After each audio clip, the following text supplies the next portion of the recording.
He abandoned me in front of his family, saying I was too poor to become their daughter-in-law. I smiled and walked out the door. They didn't know they'd lost more than they could have imagined. I can't marry you. He said it like the damage had already happened, like all that was left was for me to stand there and accept the shape of it. What he didn't know was that his parents had just made the most expensive mistake of their lives. The first thing Lauren Whitaker did when I stepped out of Ethan's car was look at the hem of my dress. Not my face, not my eyes. The hem, navy blue, clean lines, tailored perfectly, no loud logo, no designer label she could recognize from across a country club driveway. Her gaze stayed there 1 second too long, and I thought, there it is. That tiny pause people think no one notices. The one that tells you exactly who they are before they bother opening their mouth. Then she smiled. Not warmly, not even politely. It was one of those frozen smiles rich women use when they've already decided you don't belong, but they still want witnesses to think they were gracious. Ethan,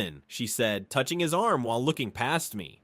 You look thin. Are you eating? Ethan squeezed my hand. His palm was damp. I noticed that too. Whitaker Pines Country Club smelled like old money, fresh lilies, and the kind of silence that only exists in rooms where everyone knows everyone else's net worth. Marble floors, crystal chandeliers, oil portraits of dead men who probably underpaid everyone they ever hired. The whole place had that polished, airless quality of inherited privilege. Everything gleamed. Nothing felt alive. I'd been in rooms like that before. I had bought buildings with rooms like that inside them, but I walked beside Ethan with my shoulders relaxed and my face neutral, letting Lauren lead us toward the private dining room as if she were granting me access to something sacred. Grant Whitaker was already seated when we entered. He had a glass of scotch in one hand and the expression of a man who had reached his verdict before the trial began. Broad shoulders, silver hair, the kind of face people call commanding when they're afraid to say controlling. He didn't stand. He didn't offer his hand. He looked at me the way someone studies a scratch on hardwood. Not angry, just calculating whether it could be removed.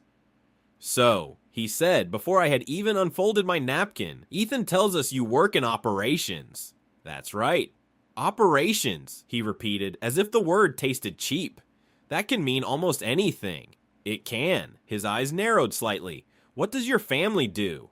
There it was. Not what do you care about? Not what kind of life are you building with my son? What does your family do? Translation, how much should we respect you? I had prepared for that question my entire adult life. People like the Whitakers had always existed around me. People who measured a person by their last name, their school, their zip code, the clubs they belonged to, the quiet numbers behind their assets. That was the reason I had built my public life the way I had. Small apartment, simple clothes, no drop names, no hints, no favors called in at restaurants, no driver waiting around the corner. For once, I wanted to know what someone loved when there was nothing obvious to gain. My mind, my humor, my stubbornness, the way I could argue over cold Thai food at midnight and still laugh halfway through. Ethan had seemed like that person. He had proposed on my fire escape with a grocery store bouquet and a ring he was embarrassed to admit he'd bought on a payment plan. He ate pizza from paper plates on my floor. He never asked what I owned, never seemed curious about the parts of my life I kept quiet. I thought that meant he saw me. I looked directly at Grant and gave him the version of the truth I had chosen to live with. My mother is a retired nurse in New Mexico, I said. My father died when I was 16. I work in operations and acquisitions at Meridian Freight Group. I pay my own rent on a one-bedroom apartment. I have a 401k, a strong credit score, and I'm proud of what I've built. The temperature at the table changed. Not dramatically, worse. Quietly, Lauren lowered her eyes to her napkin and dabbed at the corner of her mouth, though she hadn't taken a bite. How industrious, she said softly. Dear was implied. Poor thing was implied. Everything cruel was wrapped in linen and good posture. Ethan's breathing shifted beside me, shallow, uneven, like he was waiting for impact and hoping I wouldn't notice he had already chosen where to stand. For the next several minutes, the only sounds were silver against china and ice settling in Grant's glass. Then Grant set down his fork, not loudly. He didn't need to. Ethan, he said, looking at a point just beyond his son's shoulder, your mother and I need a word. Ethan stood so quickly his chair scraped the floor. He didn't look at me. That was the first real answer he gave me all night. He followed them into the hallway with the obedience of someone who had spent his whole life mistaking control for love. I stayed seated at their enormous table, surrounded by half-eaten lobster and untouched wine, and glanced at my watch. 12 minutes and 40 seconds. That was how long they left me there. 12 minutes and 40 seconds seconds to feel embarrassed, to shrink, to understand my place. But I didn't shrink. I sat straight. I breathed evenly. I watched the waitstaff pretend not to watch me. And in that strange, polished room, my thoughts became almost cold. He's going to come back. He's going to end this. And he's going to apologize as if that makes it his decision. I was right about every part. When Ethan returned, his face had gone pale, like someone had pressed all the blood out of him and replaced it with fear. He asked for air like there was still oxygen left between us. I followed him onto the terrace anyway, because some betrayals deserve to be heard clearly. The fog had rolled thick over the golf course, swallowing the fairways until the whole place looked unfinished. The club sign near the drive threw a pale green glow across the hedges. The stone railing, Ethan's face. He wouldn't look at me. "I'm sorry," he said to the landscaping. "For what, Ethan?" The words spilled out of him then, fast, damp, rehearsed badly. His parents were completely opposed. A wife from my background would create problems. Socially, financially, he had responsibilities, expectations. If he went through with it, his father would cut him off. His mother was devastated. He was sorry, so sorry. The more he talked, the smaller he became. Not because he was afraid, because he was relieved. He had carried the decision into that hallway, let them place it in his hands, and now he was setting it at my feet like it belonged to me too. I let him finish. The fog moved behind him in slow sheets. "Are you choosing them over me?" I asked. He looked down at the pavement. That silence. I've heard a lot of silences in my life.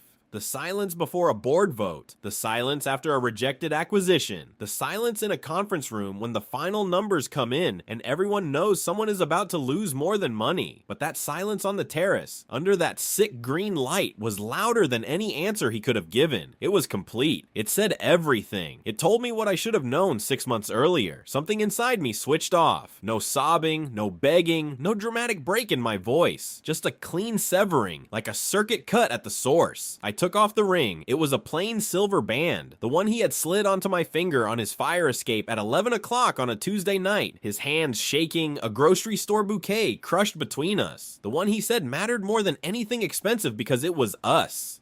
I placed it in his palm and folded his fingers over it. "We're done." His mouth opened slightly.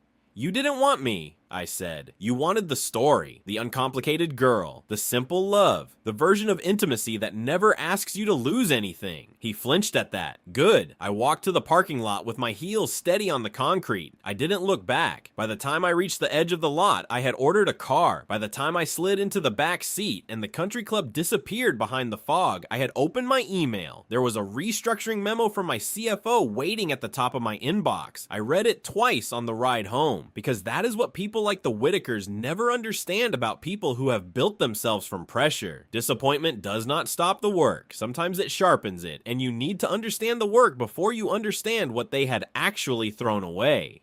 I grew up in a 2-bedroom apartment in Dayton, Ohio. My father was an electrician. My mother was an ER nurse who worked double shifts on weekends and kept a color-coded budget taped to the refrigerator, tracking every dollar that came in and every dollar that had already been claimed. When my father died at 44, there was no warning. A cardiac event, a Tuesday afternoon, gone before the ambulance reached our building. My mother didn't fall apart where anyone could see it. She picked up another shift, then another. For 2 years, she worked herself down to the bone so I could get through college without loans. I paid her back every dollar, with interest she refused to take, so I put it quietly into an account in her name and gave it to her on her 65th birthday. But that is another story. I got through business school on scholarship and part-time work, graduated at the top of my class, and took a job at a mid-sized logistics firm in Minneapolis, where I learned how supply chains break, not in theory, in real time. I learned the pressure points.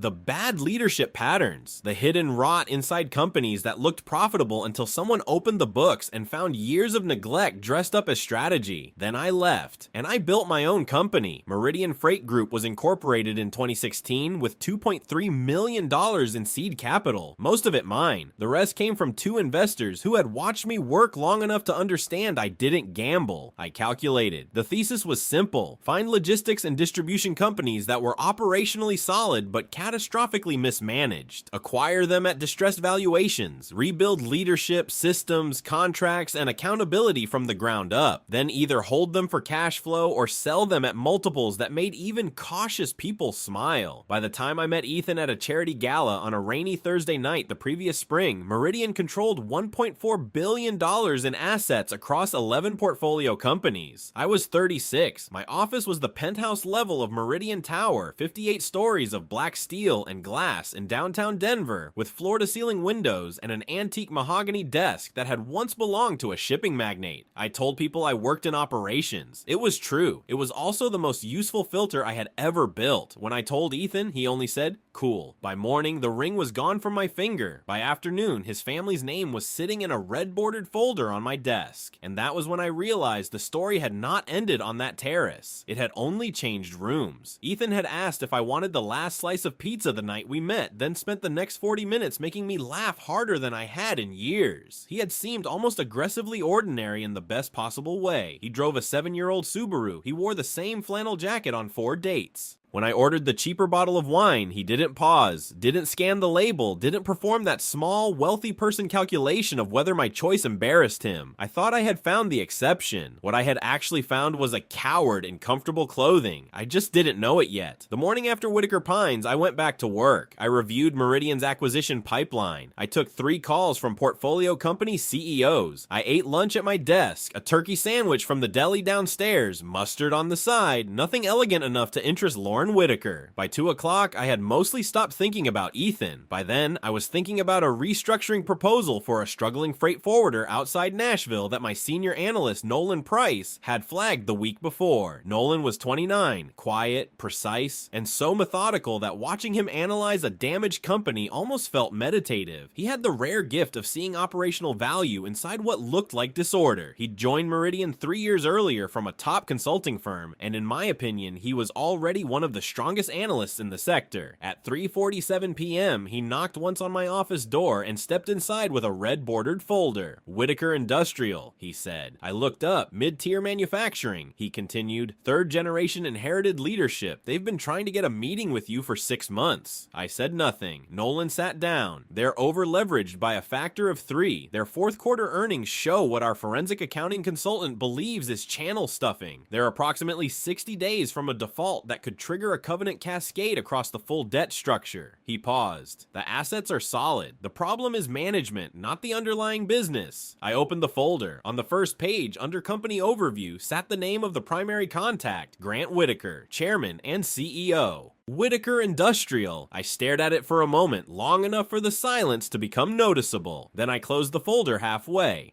"Pull everything on ownership and executive structure," I said. "Full background on Grant personally, and I want the complete history of their outreach to us. Every email, every intermediary contact, every invitation, every gift basket." Nolan's expression barely shifted. "They have been sending gift baskets," he said. "4 of them." "Of course they have. One included a very expensive bottle of Burgundy."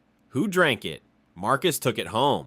"Good." I slid the folder back toward myself. "Close the door on your way out." For the next 90 minutes, I read. Whitaker Industrial was exactly what Nolan had described. A company built on strong foundational assets, regional manufacturing facilities, valuable contracts, real infrastructure, the kind of business that should have been resilient if anyone competent had been steering it. Instead, it had been coasting for years on inherited momentum, and momentum, eventually, stops pretending to be strategy. The forensic summary from our outside firm, Bishop & Rowe, was careful in the way serious accounting firms are careful when they are standing near a loaded weapon. The language was restrained, the implications were not. The fourth quarter numbers had been polished until they almost stopped resembling truth. Debt covenants had been breached and quietly renegotiated twice in 18 months. Cash flow was tightening, vendor confidence was thinning, lenders were circling the building with professional patience. And for 6 months, Grant Whitaker had been sending Meridian Freight Group meeting requests, personal notes, introductions through intermediaries, and luxury gift baskets in the hope of reaching the anonymous CEO known in finance circles only as M. Vale. Me, the woman his wife had inspected by the hem, the woman he had refused to stand for.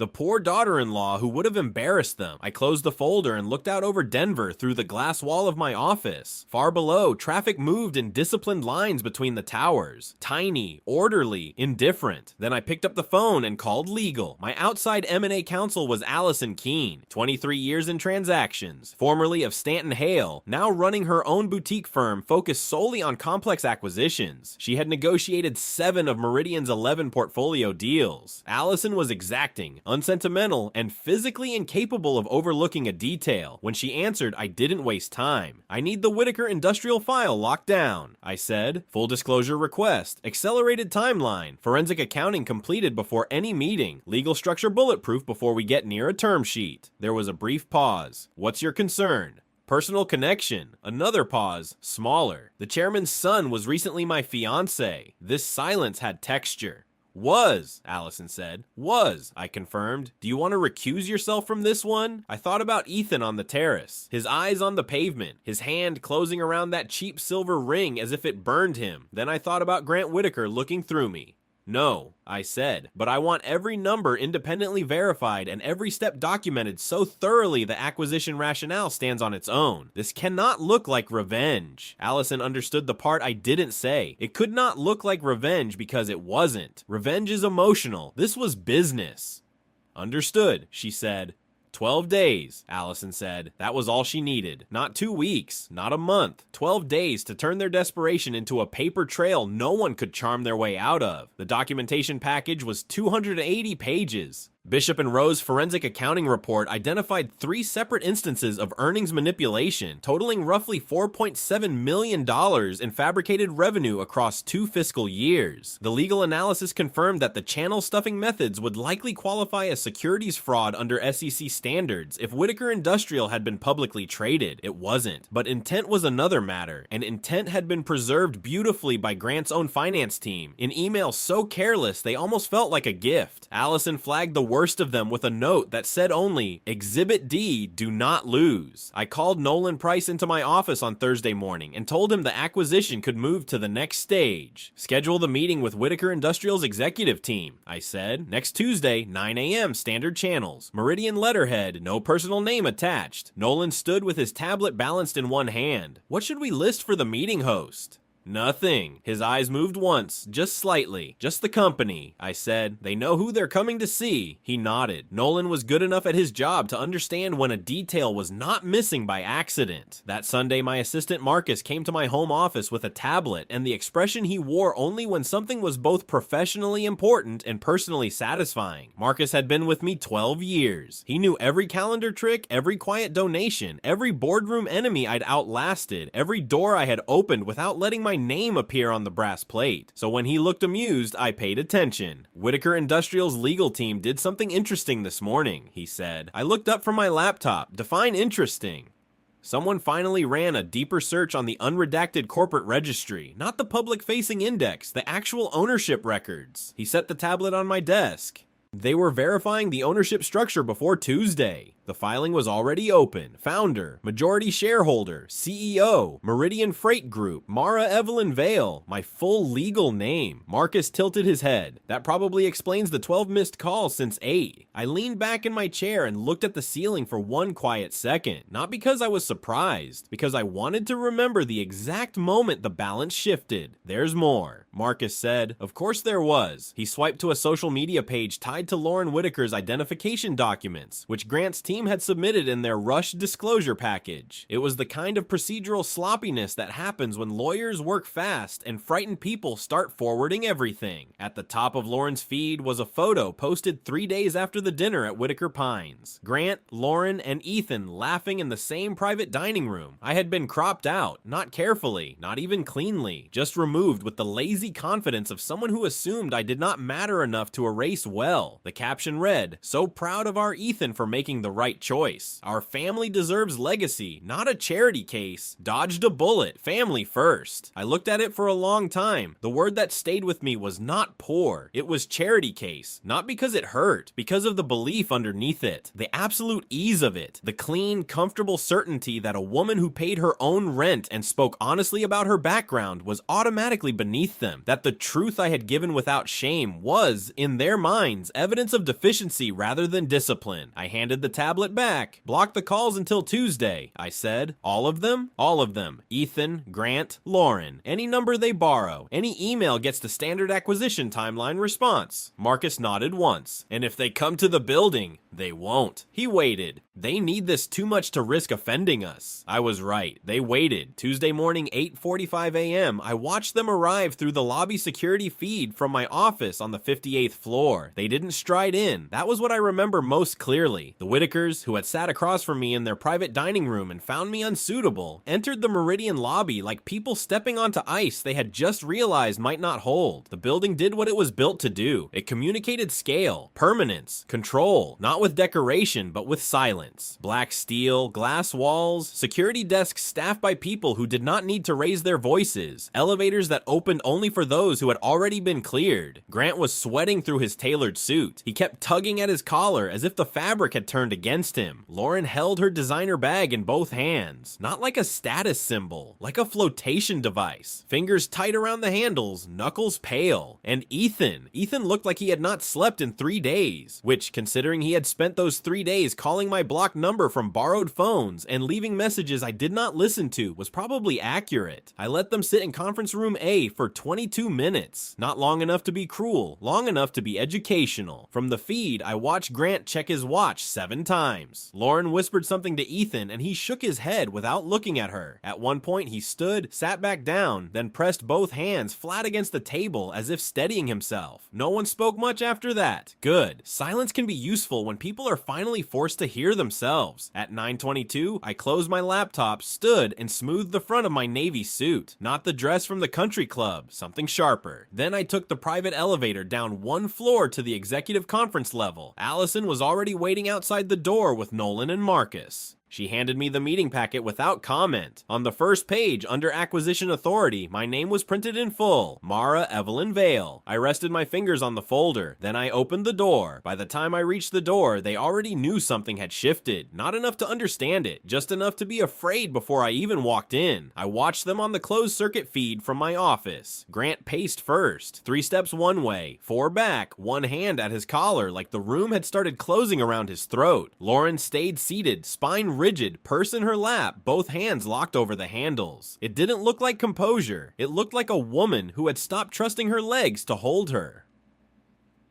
Ethan stared at the conference table. At one point, Grant leaned down and hissed something near his ear. Ethan shook his head once, barely moving. Grant's hand closed over the back of a chair so hard his knuckles blanched. I stood at 9:07 a.m. I was wearing the charcoal Tom Ford suit I bought the week Meridian crossed $1 billion in assets. Not because I needed the label, because some rooms require armor, and this one deserved precision. My heel struck the marble like punctuation. For 22 years, I had built the kind of confidence that does not announce itself. It does not raise its voice. It does not hurry. It simply arrives and lets everyone else adjust to the new temperature. Marcus met me outside conference room A. Ready, he said. Open them. The Whitakers stood the second the door swung wide. All 3 of them. Too fast. It was the reflex of people who had been made to wait and knew exactly what that meant. The reflex of petitioners trying to disguise themselves as partners. They had arranged their faces into corporate goodwill, hopeful, respectful, almost humble. Almost. The kind of expressions people wear when they need something so badly they are terrified of being seen needing it. I walked in without looking at them.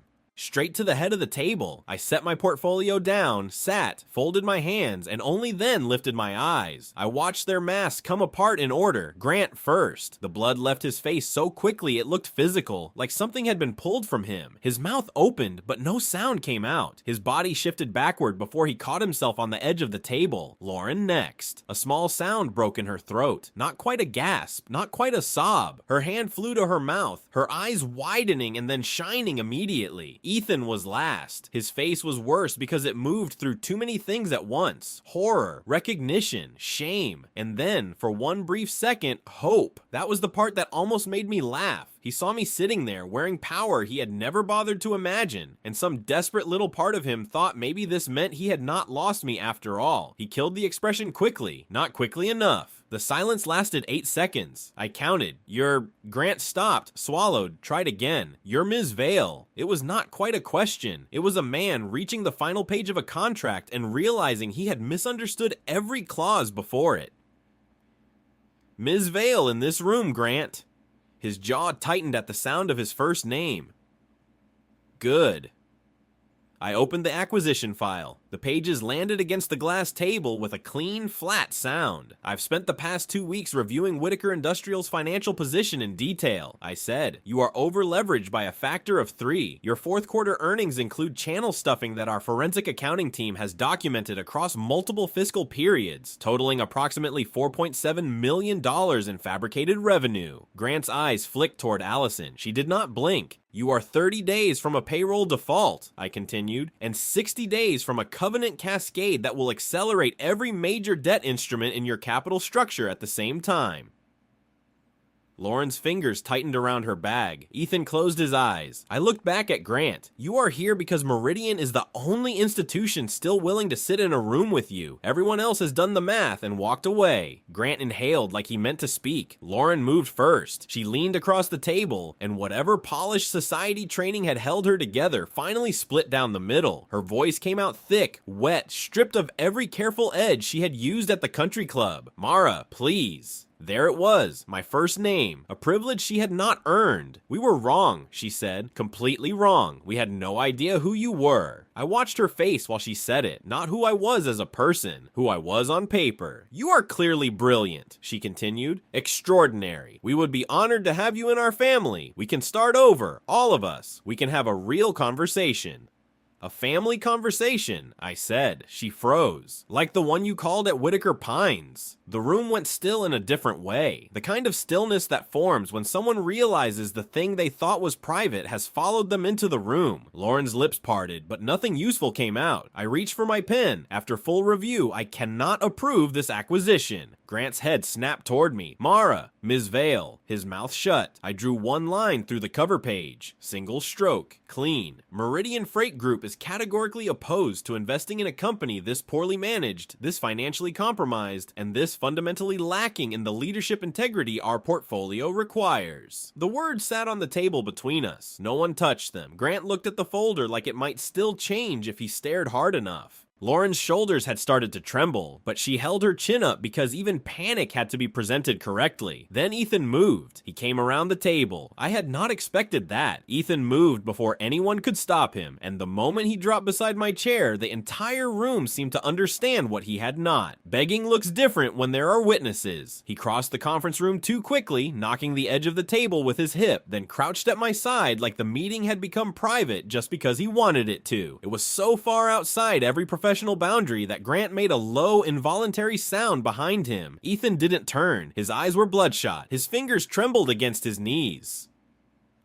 Mara, he said, I love you. I never stopped loving you. I kept my gaze on the acquisition file. It was my parents, he rushed on. They pushed me. The money, the inheritance, everything. I panicked. I was scared, and I made the worst decision I've ever made. His voice broke in a way that might have moved me once. Please, we can fix this. We. That word landed almost gently, which somehow made it worse. There had been no we on the terrace. No we when he handed my worth to his parents and let them price it. No we when he stood in that hallway and came back wearing their decision on his face. I did not look at him. I looked at Grant. My private life has no bearing on this meeting, I said. The relevant issue is that your fourth quarter revenue manipulation is preserved in your internal communications, and my legal team has secured copies. Grant's jaw shifted. Allison Keene has reviewed the full file, I continued. Her conclusion is not ambiguous. Then I stood. Ethan remained crouched beside the chair I had just left, which meant I was above him now. Not emotionally, not symbolically. Actually, he seemed to realize it a second after I did. His face tightened, but he stayed there anyway, still hoping humiliation might purchase mercy.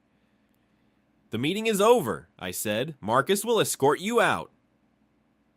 Grant's stare hardened, but the anger couldn't fully form. Fear kept interrupting it. "You're destroying us," he said. His voice was flat, almost stunned. "Without this deal, Whitaker Industrial is done." "Yes," I said, "it is." Lauren covered her mouth, but the sound came through her fingers. Grant leaned forward with both palms on the table. "This is because of that dinner," he said. "Because of Lauren's post. Because of what happened with Ethan." I let the silence stretch just long enough for him to hear how small that sounded. "No," I said. "This is because your company is insolvent, over-leveraged, badly managed, and legally exposed." His face went gray.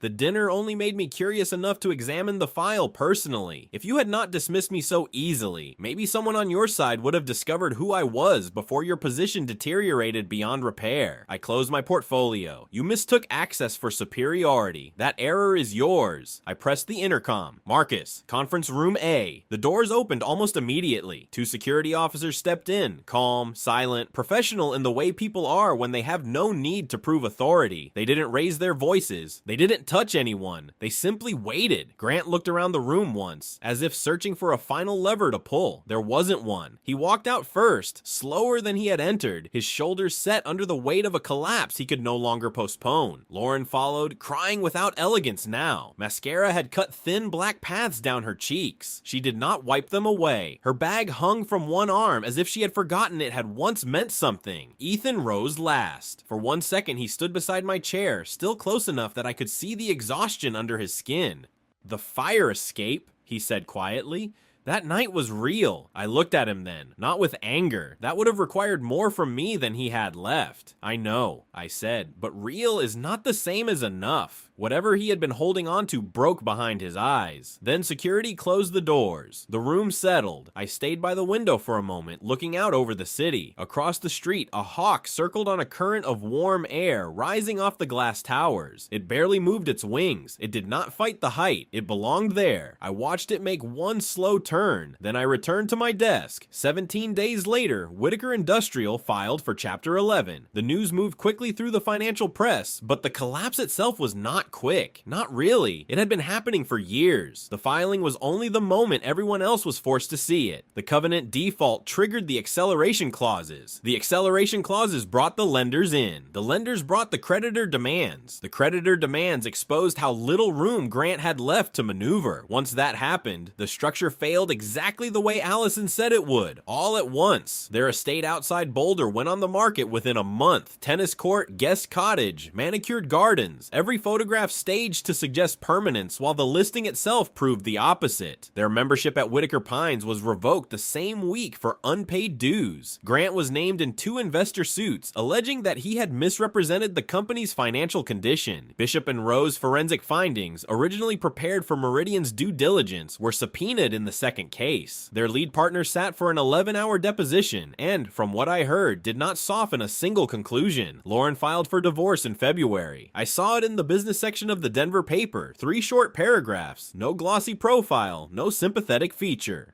Just a clipped little notice marking the end of a marriage that had apparently depended on money more than either of them wanted to admit. As for Ethan, I heard pieces through the quiet channels that run beneath the financial district. People talk, not loudly, not officially, but names travel. His did. He couldn't land anywhere serious. Too close to the Whitaker collapse. Too exposed by association. Too difficult to explain in rooms where reputation is not everything, but close enough. The world his parents had trained him for no longer had a clean place to put him. For the first time in his life, he seemed to be learning what it meant to begin without a cushion underneath him. I hoped he learned well. Not because I wanted him back, not because I mistook consequence for tragedy, because starting from nothing can be brutal, but it can also be honest. It removes the decorative parts of a person. It forces them to discover whether anything solid was ever there. I found the silver ring 6 weeks after the bankruptcy filing. It was in my desk drawer, tucked inside a plain envelope with the date written in Marcus's handwriting. I opened it on a Wednesday afternoon between meetings. The band rolled into my palm, light and cold. For a moment, I just looked at it. I had forgotten it was still in there. For a second, I just held it between my thumb and forefinger, turning it under the desk lamp like it might reveal some hidden meaning if the light caught it correctly. It didn't. The ring from the fire escape. The ring that had once made me believe Ethan was different, that he saw past the quiet apartment, the ordinary clothes, the carefully edited version of my life, that he had chosen me before he knew there was anything attached to choosing me. But in my hand, stripped of all the stories I had wrapped around it, it was only metal, small, cold, lighter than I remembered. I dropped it into the trash beside my desk. It landed without a sound. That should have felt symbolic. It didn't. It felt practical. That night, I ordered pad thai from the Little Thai place around the corner from my building. $14.50. Same order I'd been getting since I moved to Denver 14 years earlier, back when I was still counting groceries in my head and pretending ambition wasn't a form of hunger.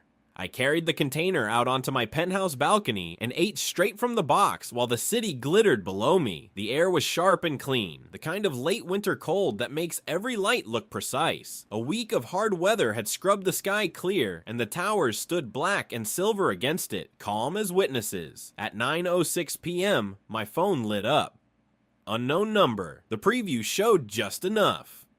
Mara, it's Ethan. I'm outside your building. I can see your lights. Please come down. I have nothing. I read that far, then I deleted the message and blocked the number. I did not open it. I did not wonder what came next. I have nothing. 3 words. The exact distance between the man he had been and the man he was being forced to become. Maybe it was true. Maybe he had lost the money, the network, the family protection, the invisible scaffolding that had held him up so long he mistook it for a spine. Maybe he was finally standing where I had stood at 16. No inheritance, no safety net, no one arriving to soften the fall. That kind of education is brutal. No one signs up for it willingly, but people who survive it learn something the comfortable almost never do. They learn the difference between having value and being assigned value by people with expensive furniture. The Whitakers had looked at my honest answers and seen lack. My plain dress, my rented apartment, my refusal to decorate myself with numbers I had earned but did not owe them. They thought poverty meant not having enough. They never understood that poverty can also be moral. It can be the terror of losing status so deep that you will sacrifice love to keep a seat at a table. It can be the emptiness of needing inherited approval so badly that you mistake obedience for loyalty. It can be a life so cushioned you never find out whether you can stand without it. They had called me a charity case because I paid my own rent, because my mother had worked hospital shifts, because my father had left me grief instead of a trust. They had no idea how much wealth there was in that. I knew what I was made of because I had learned early. 16 years old, standing under fluorescent hospital lights, watching my mother receive the worst news of her life and still straighten her shoulders because rent was due, bills were coming, and grief did not pause the calendar. That was my inheritance. Not a club membership, not a house with a tennis court, not a last name polished by generations of people who confused possession with character. My inheritance was the knowledge that you can lose the floor beneath you and still remain standing, that what you build yourself cannot be taken from you the same way inherited things can, because it does not sit outside your body in accounts, deeds, or memberships. It becomes muscle, instinct, judgment. It becomes the quiet part of you that does not ask permission to survive. I finished the noodles while the city kept moving below me, indifferent and magnificent. Somewhere beneath those lights, Ethan was standing outside a building he could no longer enter, looking up at a life he had been too weak to recognize when it was offered to him honestly. I did not hate him. That surprised me most. Hate would have kept a thread between us, and there was nothing left to hold. Only distance, only clarity, only the faint afterimage of a woman I used to be. The one who had wanted so badly to be loved without being evaluated that she mistook indifference to money for courage. I had not married into royalty. I had not needed to.